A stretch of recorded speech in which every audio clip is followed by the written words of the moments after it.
Okej, han är om 20 minuter. Han tänker nu grammis här. Hur ska det ha? Jag går inte ut för det.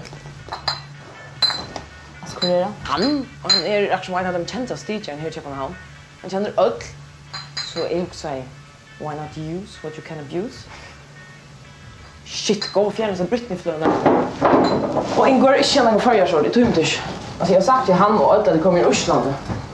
Det var en syv folk att jag förgör så började bara på att hälsfjärs vi. Färgerna, färkla, så det kom väl. Fjärs. Jag är så förbannad här på slut. Sen är inte den enaste kullen för en. Du är föringer. Fake it till you make it, baby. Och vad jag sitter skitcha så är ett mer. Som om du klart så helst väl här i Danmark. Man måste lyckas inte det, vad så är det här? Det är det flat. Alltså det är så filmer gå. Kan du helt onkel random personer som ut mitt av gatan och säger oh my god, det är akkurat här vi då lite efter. Så att lägga seriöst som lyssnar kunde i Danmark som måste känna det rötter. Man ska så då så väl du vill. Väl. Jag helvete inte hus men så förbannat fantastiskt. Tror inte arbete, tror inte alls. Att du är fucking vinner i alls. Det gör inte annat att jag kan skryta och spela sätchen. Trärs du inte det? Alltså du är en helvetes tjaft.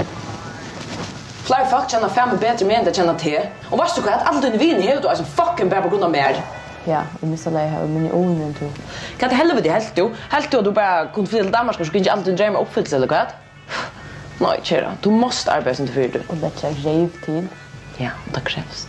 Hicka fria. Det är stund vinter. Det är skjuta att det.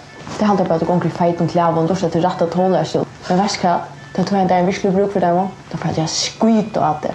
Och ett vid som ännu går ut och älskar det. Och nu så pissar det glädje. Du vet för en gång. Tack det samman. Så att jag mockade upp på toppen, gör så väl. Helt och virkelig vi förstår vi öppnar armen och tar emot det där att alltså coola danskarna och ditcha det. Om du att låta innan jag ser Danmark så måste jag utsätta dem rötter. Så att jag färmar inte utsätta något täpparslig för en gång. Du är fett en helvete.